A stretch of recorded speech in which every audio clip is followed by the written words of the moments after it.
For 2 years the Duke of Wintermere dined alone. Not once, not on Christmas, not on his own birthday, not on the anniversary of the wedding did he sit down to a meal with the woman who had married him. He took his dinner at 9 o'clock, in his study, from a tray. And in the east wing of Ellersby Hall there was a dining room with a table long enough for 30, and a door that had been locked so long the key had gone grey in the housekeeper's pocket. His wife never asked why. That is the part of this story you will want to hold on to. She never asked. For 730 nights Verity Ashcombe laid out a house she was not welcome in, mended a roof no one thanked her for, and coaxed one half-dead orange tree through 2 Harrowmere winters, and she never once knocked on that door and demanded to know what was behind it. And then, on the coldest night of the 2nd December, she set 2 places. Stay with me until the end of this one. Because when that door was finally opened, what was behind it was not a shrine. It was not a secret lover. It was not a body. It was something much worse and much sadder. And the moment the Duke of Wintermere understood that his wife had known it all along, the man who had not wept at his first wife's funeral put both hands over his face in front of half the county.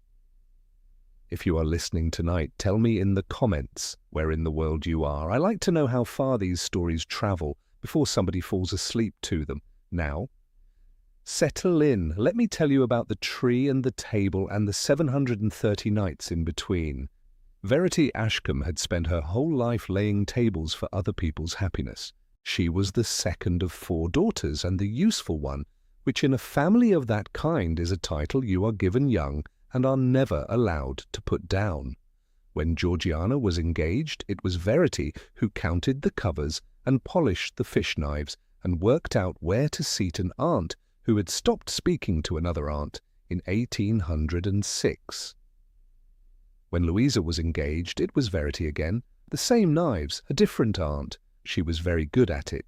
Nobody ever said so out loud, because you do not compliment a chair for holding you up. She was 29 years old, and she had never in her life been the person a table was laid for. Then her father put the family into the hands of a man in London who was very charming about interest rates, and by the following spring there was no house, and no fish knives, and no aunts. There was only a bill of sale, and 4 daughters who had become, overnight, a mathematics problem, which is how Verity Ashcombe came to be standing in the front hall of Ellersby Hall on a wet April afternoon, in a grey travelling dress, married 3 hours, listening to the rain, waiting to meet her husband. She waited a long time. The hall was beautiful in the way a museum is beautiful, very cold and very correct, and clearly maintained by somebody who did not live in it. Half the sconces held no candles. There was a rectangle of clean colour on the wall where a painting had hung, and nobody had troubled to move another painting into it, and every mirror in that hall was under black crape. Verity noticed all of it. Verity noticed everything of that kind. It was, after all, the only skill she had ever been permitted. She stood in her wet gloves in front of a mirror she could not see herself in, on her wedding day, and she thought quite calmly, the way you think when you have been trained out of asking, "Somebody in this house is dead, and nobody has thought to mention it to me." The housekeeper came instead of the Duke. Mrs. Truscott was about 60, built like a well-made gate, and she had clearly rehearsed. "His Grace regrets he is engaged this evening," she said. "He dines at 9, in his study, always." "I see," said Verity. "I don't think you do, Your Grace." Mrs. Truscott had the grace to look uncomfortable about it. "He dines at 9, in his study, always." And Verity, who had heard a great many sentences in her life with a locked door inside them, said, "Then I shall dine at 7:30, and I shan't keep you up." She took off her wet gloves. "Mrs. Truscott, is there any part of the house I ought not to go into?" That was the moment Mrs. Truscott decided she liked her, though it would be another year before she admitted it. "The east wing," the housekeeper said. "The dining room, particularly. That door stays shut." "Is it unsafe?" "It's shut," said Mrs. Truscott. "And the mirrors?" There was a pause about 4 seconds long. In a house that size, 4 seconds is an answer. "It's the Memorial Week, Your Grace," said Mrs. Truscott. "It'll be over Friday." Nobody said the name. Not then, and not for 2 years. You should know what Verity had married. Alaric Vane, 9th Duke of Wintermere, was 32 years old that April, and by every account in Harrowmere he was the coldest man in 3 counties. Not cruel, which people would have gossiped about happily, but something far worse for gossip. He was dull with grief. He did not drink. He did not gamble. He did not keep a mistress in Harrow Cross, though several ladies had made themselves available for the position out of sheer curiosity. He rode out at dawn, he came back at dusk, he signed what his steward put in front of him. And at 9 o'clock a tray went up to the study and came down an hour later with the food moved around on the plate. His first wife had been dead a little over a year. Nobody in the county said her name in front of him. They said, "The late Duchess." And then they said something about the weather, the marriage settlement, and Verity had read it because Verity read everything, which was the second skill she had been permitted, was the plainest document she had ever seen. He would pay her father's debts entire. He would keep her sister's. He would give her the title and the house and an income of her own that no man could touch, not even him. In return, she would be the Duchess of Wintermere. There was no clause about affection. There was no clause about children. There was, she noticed, no clause about dinner. She had signed it at a desk in a solicitor's office in Harrow Cross, with her father weeping quietly in the corner about his own ruin. And she had thought, and this is the whole of Verity Ashcombe in a single thought, at least this time the table is being laid for me, even if it is being laid by a lawyer. She was not invited to the memorial that Friday. Nobody forbade her. That is not how a house like that works. Mrs. Truscott simply came to her at 10 in the morning and said that His Grace thought her Grace might be more comfortable in the morning room, and there was a very good fire in it, and would she care for the newspapers? And Verity Ashcombe, 4 days married, sat in a warm room with a newspaper she did not read, and listened to 80 people singing on the other side of a wall for a woman whose name she had not been told. She met her husband that evening, by accident, in the corridor outside the library. He was taller than she expected and greyer at the temple than 32 had any right to be, and he stopped dead when he saw her, the way you stop when you have walked into a room and found the furniture rearranged. "Your Grace," she said, and curtsied. "Madam?" A pause you could have driven a carriage through. "The house is yours. Anything you require, Ardell will see to. You need not consult me." "I should like to consult you about the orangery." He blinked. Whatever he had braced himself for, tears, reproaches, an invitation. It had not been the orangery. "There is an orangery?" "There are 6 trees in it," said Verity, "and 5 of them are dead, and one of them is arguing about it. I should like to keep the one." The Duke of Wintermere looked at his wife for what was, by her count, the first time. It lasted perhaps 2 seconds.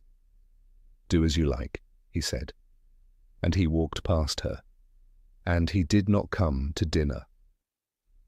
That night she sat at the little table in the morning room at 7:30, alone, and ate a very good soup that Mrs. Ives had made angrily. And she thought about the locked door in the east wing the way you think about a tooth. She did not go and try the handle. That is what everybody gets wrong about Verity Ashcombe. It was not that she lacked curiosity. It was that she had spent 29 years learning that the fastest way to be sent out of a room is to ask what is in it. So she went to the orangery instead, in the dark, with a lamp, and she knelt down on the cold tiles in her wedding week silk and put both hands in the dirt around the last living tree, and she said out loud to a citrus. Well, it's you and me then. And 730 nights began. Here is the strange thing about a house that size. 2 people can live in it for a year and meet 14 times. Verity counted, not out of self-pity. Out of the same instinct that made her count covers and fish knives, 14 times in the first year, 3 of them in the corridor outside the library, 4 on the drive. Once at a tenant's court in Harrow Cross, where they sat 6 feet apart on a dais and he said 9 words to her, and 6 times at the door of the orangery, where he had begun, without ever admitting it, to stop. He never came in. He stood in the doorway with the cold behind him and the wet glass ticking, and he looked at the tree, and then he went away. Meanwhile, Ellersby Hall began quietly to come back to life, and nobody could work out how. It started with the sconces. Verity had the empty ones filled. Then she had the rectangle on the wall dealt with, not by hanging a new painting, which would have been a statement, but by having the whole wall repapered, which was merely housekeeping. Then the roof over the west stable, which had been leaking for 3 winters into a stack of hay that Mr. Ardell had been quietly writing off every spring. Then the chimneys. Then the pension of a retired coachman named Marl, which had simply stopped being paid, and which nobody had noticed, because the man was too proud to write. She did all of it out of her own settled income. She never told her husband any of it, and this was not martyrdom. It was strategy. Verity Ashcombe had been in enough houses to know the rule. If you are useful and silent, you may stay. She had never in her life been allowed to test whether she could be useful and loud. And the household, and this is the part she did not plan, the household fell in love with her. Mrs. Ives took to sending up 2 puddings and pretending it was a mistake. Tobias, the garden boy, aged 11 and frightened of everything, began following her about the orangery with a watering can held like a musket. Mr. Ardell, who had served 3 Dukes of Wintermere and considered emotion to be a form of poor drainage, took to standing in doorways she was about to walk through so that she would find them already open. Nobody said her name upstairs, but downstairs by the second spring they were calling her herself, which in a Harrowmere kitchen is not a pronoun. It is a promotion. The Duke noticed none of it, or so it appeared. In fact, and we will come back to this, so tuck it somewhere, the Duke of Wintermere had, in that same first year, done 3 things. He had told Mr. Ardell that if Her Grace asked for the east dining room to be opened, Ardell was to refuse, and to send word to him immediately, at any hour. He had gone, at 2 in the morning, in November, to look at the orangery boiler, alone, in his shirt-sleeves, and had repaired a flue that was drawing badly and had told nobody. And he had begun, on nights when the wind came off the moor, to sit in the study with his cold tray and his door open, listening for the sound of his wife's footsteps going down the passage to the glass house, and not to go to bed until he had heard them come back. 14 meetings in a year, and a man lying awake, counting. There was one night in that first winter that neither of them ever spoke about again. Verity had been in the muniment room until midnight, with the drainage maps, and the shortest way back to her own rooms went along the east passage. She had walked it 100 times. She had never stopped in it. That night she stopped. The door was at the end, and it was very plain, and there was nothing about it at all, except that it was the only door in that house that had never once been open. And Verity Ashcombe, who was tired and cold, and had spent 9 months being useful and silent in a house that would not say her name, put her hand on the handle. She did not turn it. She only put her hand on it, the way you put your hand on a horse's neck, to feel whether it is breathing. And a voice out of the dark behind her said, "Your Grace." Mr. Ardell was standing in the passage, in his nightshirt, with no candle. He had not been passing. There is no route in that house that goes through the east passage at midnight. He had been standing there, in the dark, in the cold, because he had been posted, and he had been posted every night for 9 months. Neither of them said why. "I was going to bed," said Verity. "Very good, Your Grace," said Mr. Ardell. "May I light you?" And he walked her the whole way to her own door, and neither of them mentioned it in the morning, or ever. But Verity lay awake until 4 o'clock, and what kept her awake was not the door. It was this. Whatever was behind that door, her husband was frightened enough of it to put an old man in a nightshirt in a freezing passage every night for 9 months to keep her from a handle. That is not indifference. Indifference does not post a guard. The second year was the year of the orangery. She had no business saving that tree. It was an old Seville, planted long before either of them, and by every rule of horticulture it should have been dug out and burned.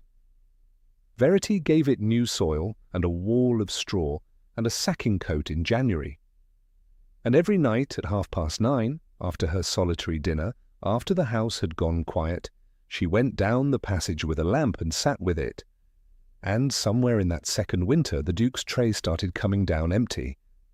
Nobody remarked on it. Mrs. Ives noticed first and said nothing, and then began doing something quietly criminal.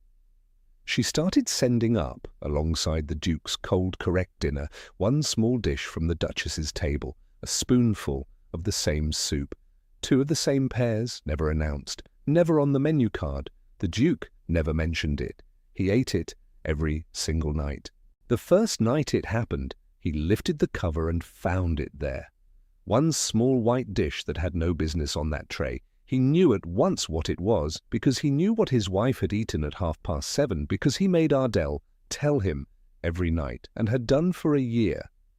And the Duke of Wintermere sat in his study with the cover in one hand, and looked at 2 spoonfuls of his wife's soup for a very long time.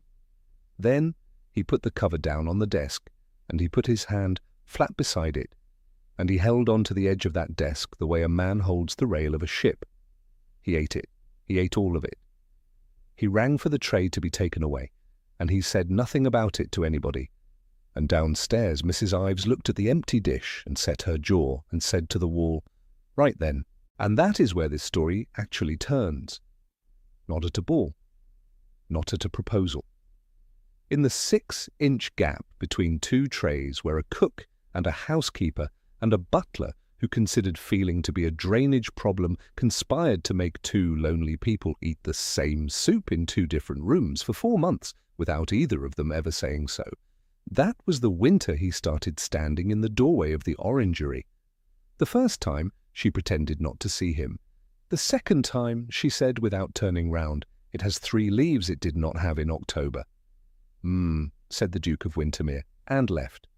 The third time he stayed 11 minutes. She counted that too. The fourth time, in February, she was up a stepladder with her arms in the crown of the tree, and she said, "Would you hold the lamp, or would you rather go on standing there being weather?" There was a very long silence. And then the Duke of Wintermere came into his own orangery for the first time in 2 years, and took the lamp and held it up, and did not say a single word for a quarter of an hour, while his wife pruned dead wood off a Seville orange by lamplight. At the end of it she came down the ladder, and he set the lamp on the bench, and he looked at the tree, and he said, in a voice that had rust all the way through it, "It was dying when I came here as a boy. It has been dying my whole life. Nobody has ever got a leaf out of it." "It wasn't dying," said Verity. "It was waiting for somebody to notice it was thirsty." She did not mean anything by it. She has always insisted, ever after, that she did not mean anything by it. But the Duke of Wintermere turned and looked at his wife with an expression she had never seen on a human face.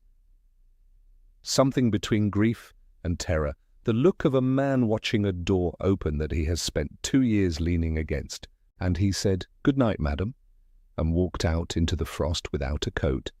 And Verity Ashcombe stood in the warm green dark with her hands full of dead wood, and thought, "There is something in this house that is eating him alive. And it is not me, and it is not that tree." That was February. By March they had a habit. Not a stated one, they never once arranged it. But at 9:30 most nights the lamp got held. They talked about drainage, they talked about the weather on the moor, which is a subject with a great deal in it if you are two people who may not talk about anything else. They talked about Tobias, who had learned to read out of a seed catalogue and was now insufferable about Latin names. And then in the last week of March, a tenant at the far end of the estate, a widow named Kessel, had a plough horse go lame. The steward's answer was to take the horse and put a price on the widow instead, which was correct and legal, and the sort of arithmetic that has killed more families than fever ever managed. Verity heard about it from Tobias, who had heard it from his mother. She went to the study at 9 o'clock. She had never gone to the study at 9 o'clock. In 2 years, she had never once been up that staircase after dark. He was sitting at the desk with the tray in front of him, untouched, and when the door opened, his whole body did something Verity did not have a word for at the time. Later, she would. He flinched. The way a man flinches when the thing he has been waiting for finally arrives. "Mrs. Kessel's horse," said Verity. He put down his pen. "What of it?" "Your steward proposes to take it in lieu of rent. She has 14 acres and 3 sons under 9, and no horse means no harvest, and no harvest means she is on the parish by Michaelmas, and the parish is us, so we will pay for her either way." Verity had brought a sheet of paper. She put it on the desk squarely, the way you lay down a knife. "It is cheaper to lend her ours." The Duke looked at the paper for a long moment. Then he looked at her. The second time. And this one lasted rather longer than 2 seconds. "You worked this out yourself." "I worked out the seating for 2 engagement dinners and a christening in a house that hated me," said Verity. "This is simpler. Nobody's aunt is involved." And the Duke of Wintermere made a sound. It was not a laugh. It was the noise a laugh makes when it has been kept in a cupboard for 3 years and does not quite remember how the door works. He signed the paper. Then, as she reached the door, he said, "Madam." She turned. He was looking at the tray, not at her. "The flue in the orangery, if it draws badly again, you are to tell Ardell. You are not to go down there and mend it yourself in the dark." Verity stood very still. "How do you know I mended it myself in the dark?" The Duke of Wintermere picked up his pen and did not answer. And she went out and stood in the passage with her hand flat on the cold panelling, and discovered that her heart was going like a bird in a bag. Which was, she told herself briskly, ridiculous. He found out about the roof in April. It was an accident. It was the steward's ledger, and a line in it that said miscellaneous, and a figure beside it that was not miscellaneous at all. And the Duke of Wintermere sat in his study with that ledger for an hour, and worked backwards through 2 years of his own house, the sconces, the west stable, the chimneys, Marl's pension, and a man of 71 who had been living on his daughter for a year rather than write and ask. The tenant's arrears in 3 villages, a boy who could read Latin, a tree. All of it out of her own money, none of it in her own name. He went down to the orangery that night and stood in the doorway, and he did not take the lamp when she offered it. "Why did you not tell me?" And Verity, 31 years old, second of 4, the useful one, heard herself say something true by accident, which is the only way anybody ever says anything true. "Because if I asked you for something," she said, "you would have to decide whether to give it to me. And then I would know." The Duke put the lamp down very carefully, as though it had become heavy. "Know what?" "What I'm worth," said Verity. And then she smiled, brightly, terribly, in the way she had learned at other people's engagement dinners. "It's much more comfortable not to be told. Would you pass me the twine?" He did not pass her the twine. He stood there in the green dark of his own glass house, and he said, "I want you to understand that my behaviour in this house has nothing to do with your worth." "Your Grace." "Alaric," he said. It was the first time. It landed in that glass house like a dropped plate, and before she could answer it, before either of them could do a single thing with it, there came the sound that every marriage of that kind needs at precisely that moment. Wheels on the gravel, at 10 o'clock at night, in April. Lady Corisande Ferrers had arrived for the memorial. Elowen Ferrers had been 19 when she married Alaric Vane, and 22 when she died. And there is a kind of woman who makes a career out of a dead sister. Lady Corisande was that woman, and she was very good at it, and you must not picture a monster. Picture instead a beautiful, exhausted 40-year-old woman in dove grey who had built her entire self out of one loss and could not now put it down, who came to Ellersby Hall every April to conduct the memorial, and who had been for 3 years the only person in the county permitted to say Elowen's name out loud. Verity had been at Ellersby for 2 of those memorials. She had not attended either. The first time she had been 4 days married and had sat in the morning room with a newspaper she did not read. The second time Mrs. Truscott had come to her at 10 in the morning and said that His Grace thought her Grace might be more comfortable in the morning room, and there was a very good fire in it, and would she care for the newspapers? And Verity had said yes, thank you, and had gone and sat in the chair she had sat in the year before, in the same warm room, and had listened to 80 people singing on the other side of a wall, twice, in her own house, for a woman whose name she had still, after 2 years, never been told. So no. She and Lady Corisande Ferrers had never been introduced. They were introduced at breakfast. Corisande came into the breakfast room, saw Verity at the head of the table, and stopped as though she had walked into glass. "Ah," said Lady Corisande. "The arrangement?" "The Duchess of Wintermere," said Mr. Ardell from the sideboard, in the voice of a man laying down a card he has been holding for 2 years. Nobody had ever said it in that room before. Verity felt it go through her like brandy. "Of course," said Corisande. And she sat down, and she smiled, and she began, gently, expertly, over toast, to take her apart. It was masterful. There was not one line in it you could have repeated to a magistrate. She admired Verity's dress and mentioned that Elowen had never cared for grey. She admired the sconces and said how brave it was to change things. She asked whether Verity had children yet, and then apologized for asking, warmly, at length, twice. She said, "You mustn't mind him, my dear. He's only cold to the ones he doesn't." And then she stopped herself, with beautiful timing, and put her hand over Verity's and said, "Forgive me. That was unkind." And Verity Ashcombe, who had absorbed 29 years of exactly this, and then 2 more for practice, put down her cup and said, "Not at all. Do have the pears. They're from our own trees." Our own. Corisande did not touch the pears. The memorial week was the worst week of that house's year, and Verity had spent 2 of them in a chair with a newspaper. The mirrors went under crape. The knocker came off the door. Corisande brought her own servants and her own flowers and her own liturgy, and the county came in dove grey to a great hall hung with black to remember a girl of 22. And the Duke of Wintermere stood at the head of it like a man being held upright by wires, and said nothing and looked at nothing. And on the second evening Corisande found Verity alone in the orangery and dropped the gentleness. "You are keeping him from her," she said. "I have never met her. You have moved into her house, and you have repapered her walls, and you have taken down her portrait." "Her portrait was down before I came," said Verity. "I have never seen a picture of her. Nobody in this house will say her name to me.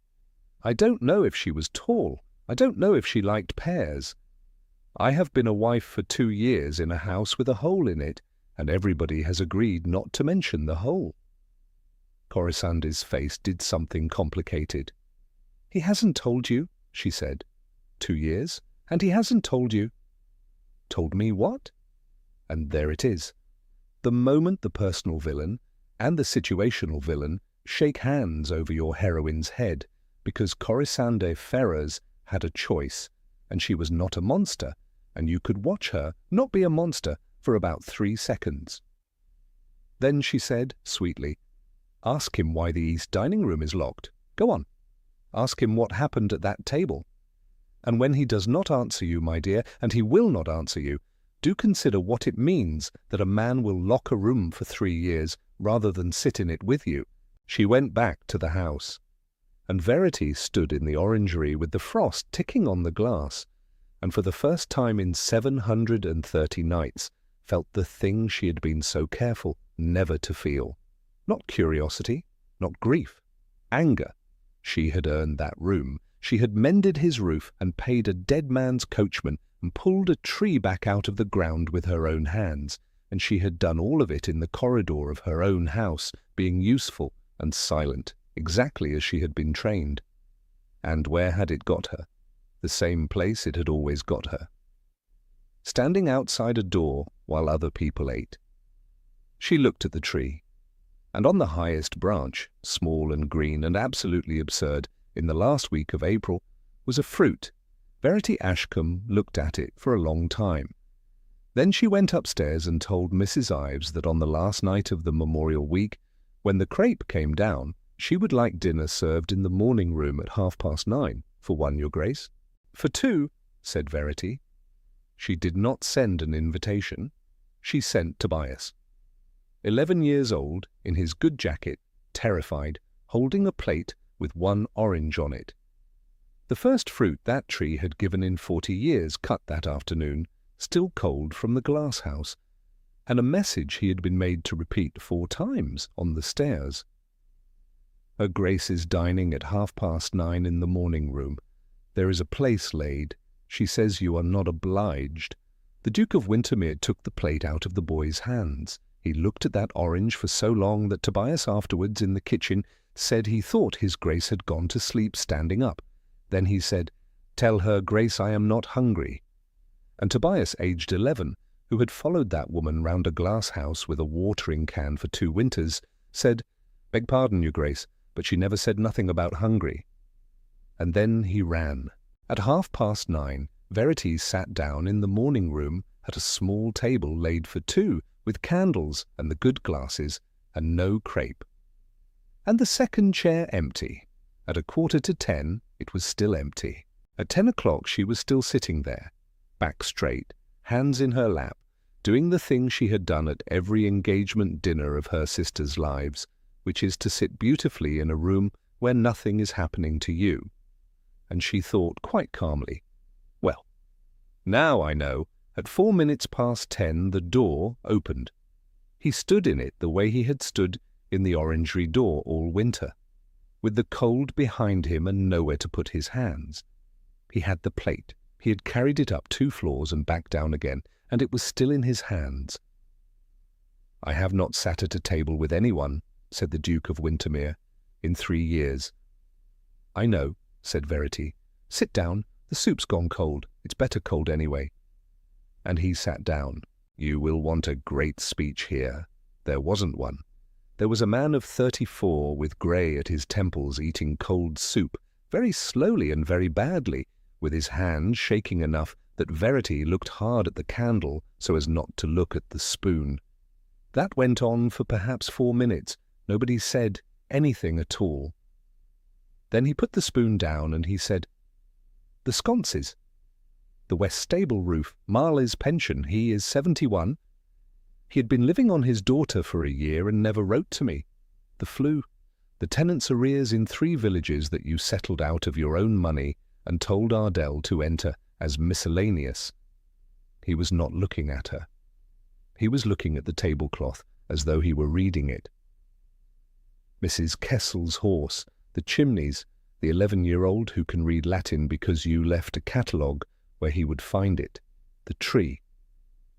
Alaric.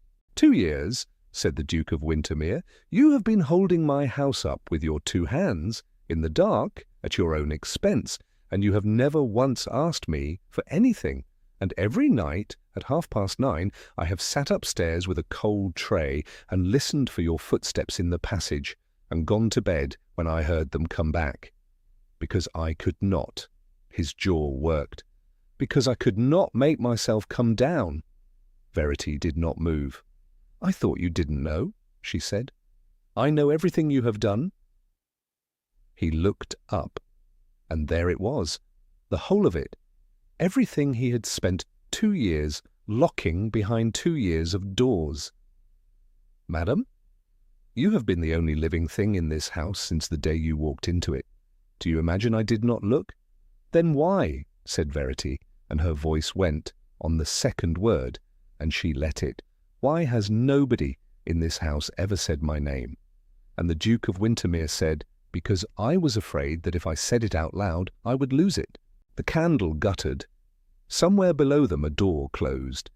Verity Ashcombe sat in a small warm room at a table laid for two, opposite a man who had just recited her entire invisible life back to her, item by item, like a man reading out a list of everything he owned. Nobody had ever noticed, not once, not her father, not her sisters, not the aunts. 31 years of laying tables, and the first person on earth to see her doing it had been sitting 2 floors up, in the dark, every night, listening. Verity, he said. It was the first time. Your name is Verity. She put her hand out on the tablecloth, palm up, the way you do to a horse you don't know. He took it, and that is where I would leave you if this were a kinder trade. The two of them in the candlelight, and the orange between them on the plate.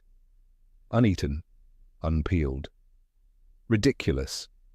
The first fruit in 40 years. But he had not answered her question.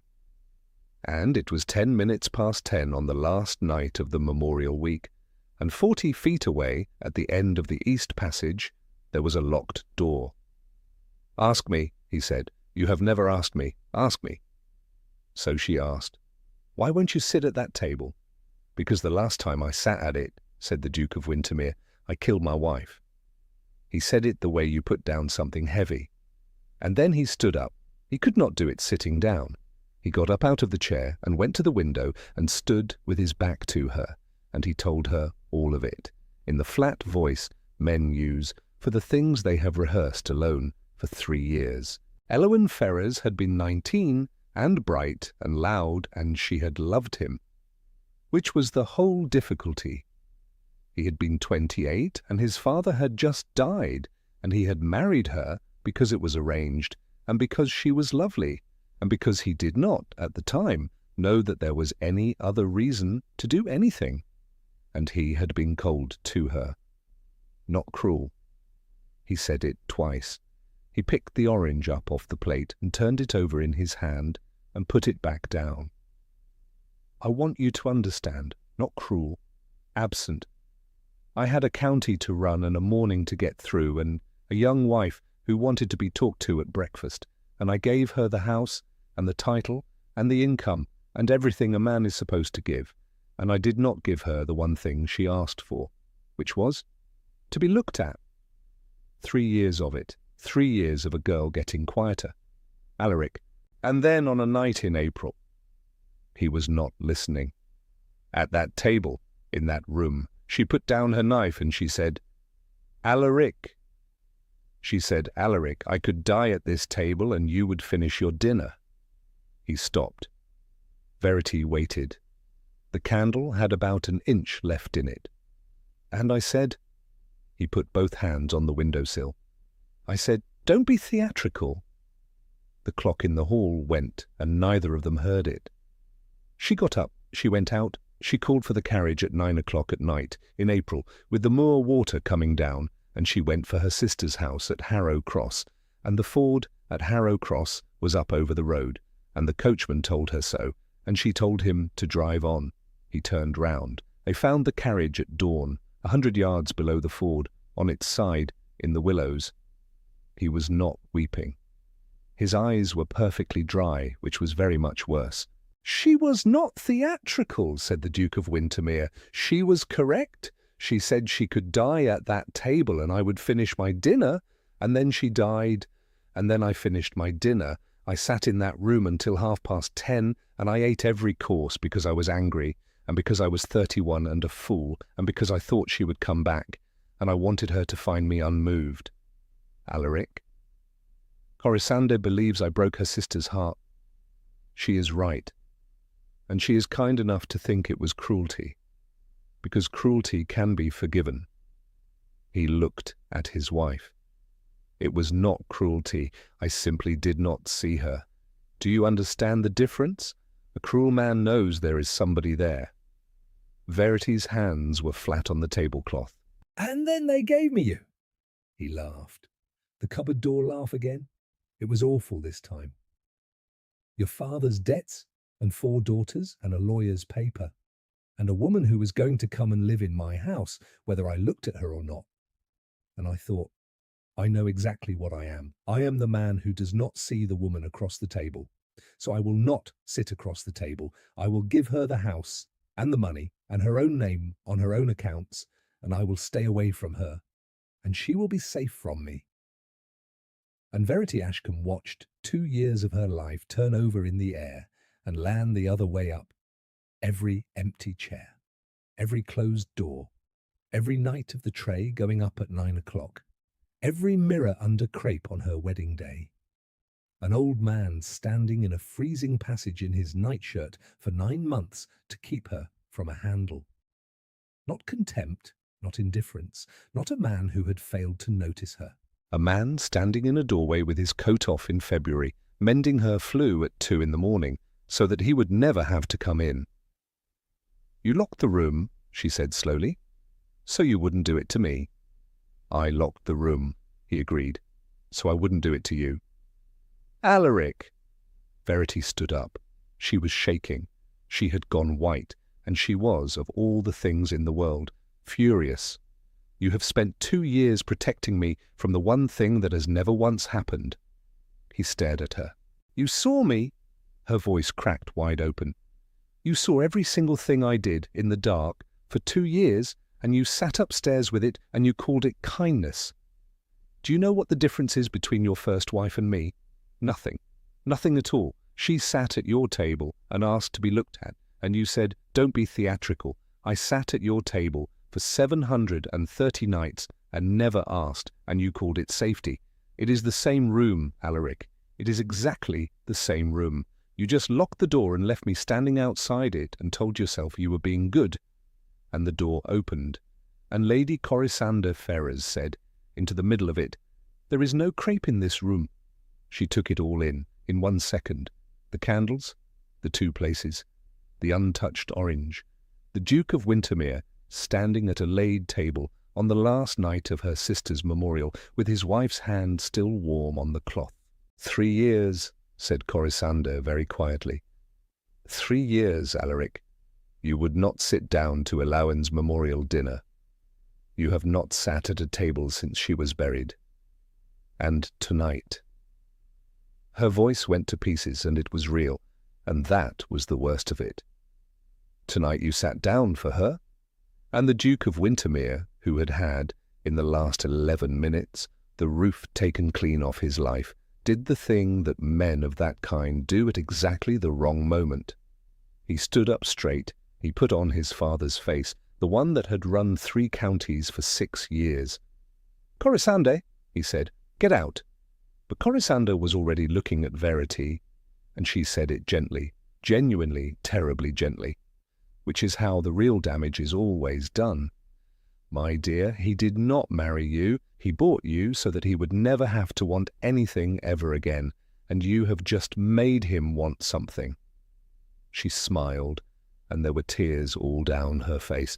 God help you, you will get exactly what she got. And she went out. And Alaric Vane turned to his wife and said, Verity? And Verity Ashcombe, who had been useful and silent for 29 years and had spent the last 4 minutes discovering what her own voice sounded like, heard herself say the truest and the worst sentence of her life. Don't be theatrical, she said, and walked out of the room. She called for the carriage at 11:30 at night. Mr. Ardell, who had served 3 Dukes of Wintermere and considered feeling to be a form of poor drainage, stood in the hall in his nightshirt with a candle and said, Your Grace, I beg you. And then, When she went past him, he said the only genuinely improper thing he said in 40 years of service.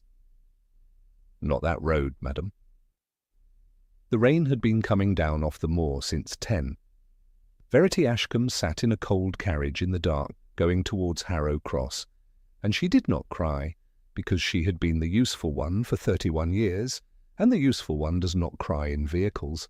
She heard herself say it again, "Don't be theatrical," and her stomach turned right over, because she had waited her entire life to be given a voice.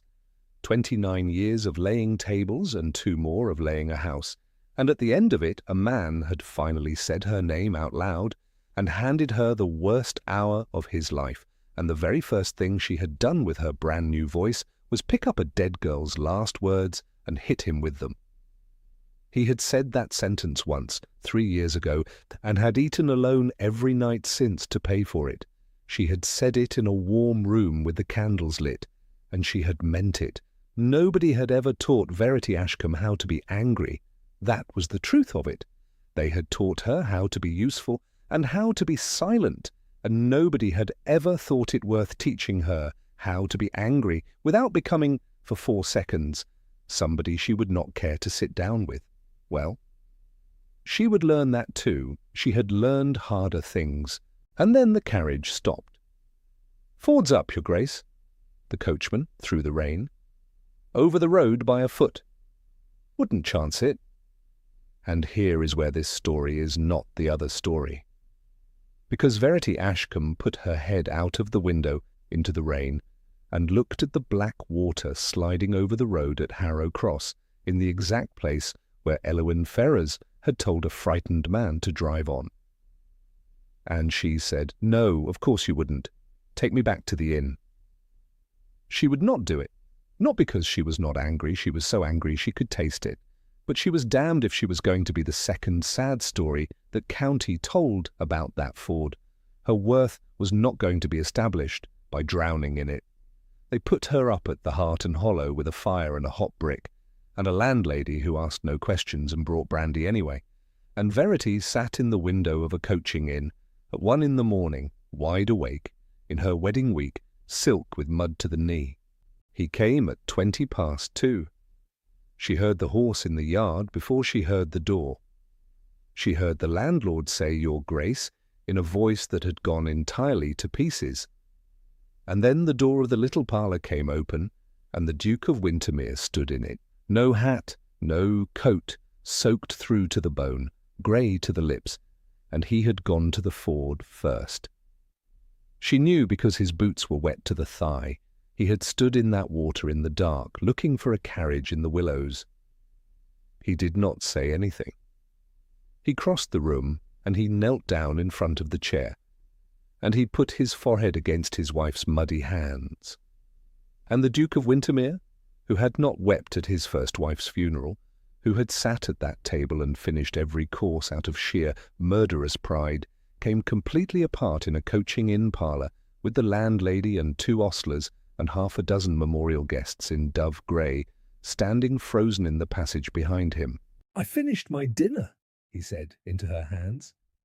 "Verity, I finished my dinner." "I know," said Verity. "Don't—" He could barely get it out. "Whatever I am, whatever I do to you, don't ever drive on." "I didn't," she said. Her hands were in his wet hair. "I turned round. I came here, and I ordered brandy, and I sat in a window, and I waited for you, because I am not 19, Alaric, and I am not a lesson, and I have no intention whatsoever of being a portrait somebody takes down." She tipped his face up. "And I am sorry for what I said to you. I have never been angry before. I was not very good at it. I shall practice on somebody else. Verity, I want the room." He stared at her.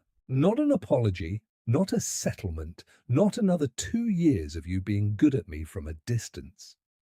Verity Ashcombe, second of 4, the useful one, said it out loud for the first time in 31 years. "I want a chair at the table with my name on it," said out loud in front of everybody. "That is what I want. That is what I have always wanted, and nobody has ever once asked me, and I am asking." And the Duke of Wintermere said, "Then Be in the East Passage at noon. The last morning of the Memorial Week, the county came to Ellersby Hall in dove grey to lay flowers, as it had come for 3 years. They came into a house with no crape on the mirrors. The knocker was back on the door. Every sconce in that hall was full and lit at 11 o'clock in the morning, which is an extravagance so pointed that 3 separate dowagers mentioned it in 3 separate letters that afternoon. And in the great hall, in front of 80 people and a fireplace and a wall where a portrait used to hang, stood the Duke of Wintermere, and beside him, in a green gown, not grey, she had sent to Harrow Cross at dawn for it, and it did not fit, and she wore it anyway, stood his wife. Lady Corisander Ferrers came in last and stopped and went white. "Alaric, what have you done?" "Ardell," said the Duke, and Mr. Ardell, who had served 3 Dukes of Wintermere, walked the length of that hall with 80 people watching, and a grey iron key on a black tray. And the Duke of Wintermere took it and went to the door of the east dining-room and put it in the lock. It turned. It had been oiled. Somebody in that household had been keeping it oiled for 3 years, and to this day nobody has admitted who. The door swung in on 3 years of dust, and a table, long enough for 30, still laid, exactly as it had been left, for 2. 80 people made one sound. The Duke of Wintermere walked into that room. He went to the head of the table. He picked up the cover that had been sitting there since April 3 years ago, and he set it down in front of the chair on his right. His hands were not steady. Nobody in that hall breathed. "On the last night I sat in this room," he said, and he did not say it loudly, he did not have to, there were 80 people, and you could hear the fire. Ellewen Ferrers told me that she could die at this table, and I would finish my dinner. And then she did. And then I did. Corisander put her hand over her mouth. "You have all been very kind about it for 3 years," said the Duke of Wintermere. "You have said, the late Duchess, and then you have said something about the weather. And I have let you, because it suited me to have a room in my house that nobody was allowed to enter. That was not respect, that was hiding. And while I was hiding in it," he stopped. He put his hand flat on the back of the chair on his right. "While I was hiding in it, a woman I had never sat down with mended my roof, and my chimneys, and my tenants' arrears, and paid a pension I had let lapse to a man who served my father for 40 years, and pulled a 40-year dead orange tree back out of the ground with her own 2 hands, in the dark, at her own expense, and never once asked me for anything. 2 years? Not one of you has said her name in this house." "Neither had I." He turned round. "Verity," said the Duke of Wintermere in front of 80 people, "will you come and sit down?" And the whole hall turned to look at a woman in a green gown that did not fit. She crossed the room. Nobody had ever crossed a room for Verity Ashcombe. She had spent her whole life on the other side of it, counting covers, working out where to seat the aunts. And she went the length of that hall in absolute silence, with 80 people watching her do it, and she took the chair on his right. And he pushed it in for her himself, because there was not a servant alive who would have been permitted to touch it. And then the Duke of Wintermere sat down at that table for the first time in 3 years. "Ardell," he said, and his voice had gone, "tell Mrs. Ives that her Grace and I will dine here at 9:30, tonight, and every night, and tell her—" He had to stop. "Tell her she may stop smuggling the soup." There was a noise from the doorway, which was Mrs. Ives, and it was not dignified, and nobody minded. And Corisander Ferrers stood in the middle of that hall with 3 years of black crape coming down around her, and looked at the sister-in-law she had come to destroy and said, "You have taken everything." "No," said Verity from the table. She did not raise her voice. She did not stand up. She had waited 31 years to sit down. "You may have all of it. Her name, her portrait, her memorial. Put the picture back on that wall, Corisander. I'll hang it myself. I have never even seen her face." She looked down the long table at the two places and then at the man beside her. "I don't want her chair. I want mine." And Lady Corisander Ferrers, beautiful and exhausted and 40, and built entirely out of one loss that she had never been allowed to set down, sat slowly down on the nearest bench and wept. And Verity Ashcombe got up and went and sat beside her and gave her a handkerchief.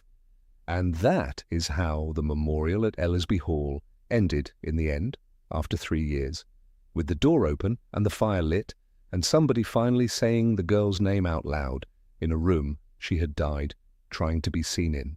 They put the portrait back that autumn. She was small and fair and laughing, and Verity had her hung where the light was best. They dined together every night. That is not a flourish. It is a fact of that household, and it became, in time, the most gossiped about eccentricity in Harrowmere. The Duke and Duchess of Wintermere dined at 9:30 in the east dining room, at a table long enough for 30.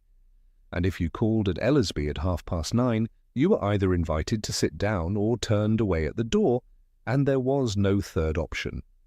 The Duke of Ravensmore, who was invited every spring and who never came to anything, was heard to remark that it was the only house in England where a man could be refused entry over soup. The tree fruited every year after that. Nobody could ever explain it.